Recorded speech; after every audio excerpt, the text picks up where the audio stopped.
Ready start. महोदय, यद्यपि योजना के अंतिम रूप पर यह औपचारिक बहस अब हो रही है, हमने योजना के प्रारूप के बारे में काफ़ी ब्यौरेवार विचार किया था।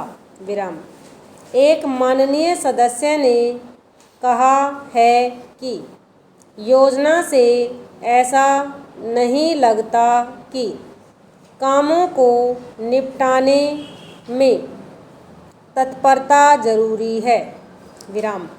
मैं समझती हूँ कि योजना के प्रारूप और उसके अंतिम रूप में यही अंतर है। अंतिम रूप में हमने तात्कालिकता पर जोर दिया है, जिसका प्रमाण यह है कि उसमें आज की प्रमुख समस्याओं की पहचान की गई है, जैसे बेरोजगारी या क्षेत्रीय असंतुलन अथवा अन्य ऐसी ही बातें।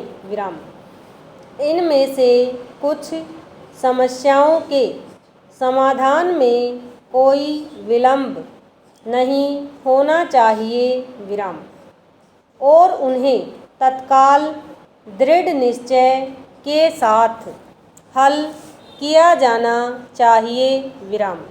लेकिन कुछ परिस्थितियां ऐसी होती हैं जिनमें हमें काम करना होता है।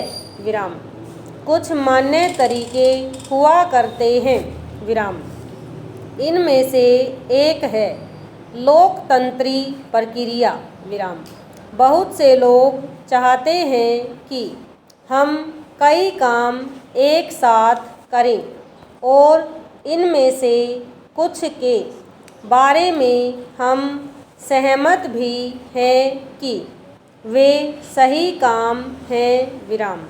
लेकिन हम लोकतंत्री प्रक्रिया के प्रति वचनबद्ध हैं। हम जनता की राय से काम करने के लिए प्रतिबद्ध हैं। हमें अधिकाधिक जनता और पार्टियों को अपने साथ लेकर आगे बढ़ना है।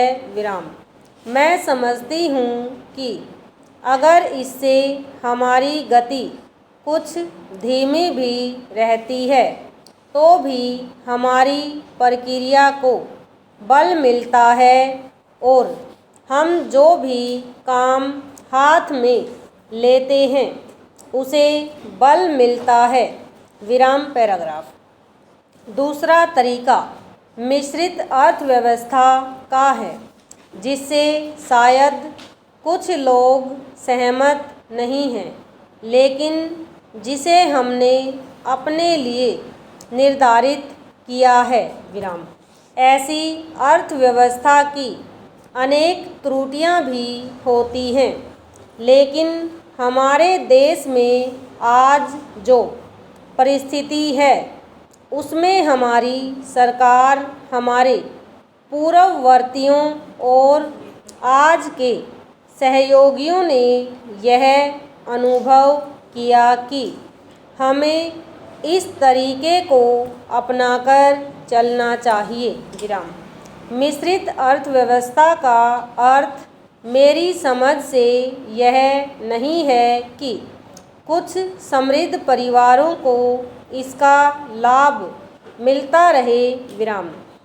कृषि या लघु उद्योग जैसे अनेक क्षेत्र कमजोर वर्गों के लाभ के लिए निजी क्षेत्र में रखे गए हैं और हमारी मिश्रित अर्थव्यवस्था के अंतर्गत अपने लिए लोगों को अनेक कार्यक्रम अपने हाथ में लेने के अलावा उनमें अपने लिए काम करना चाहिए।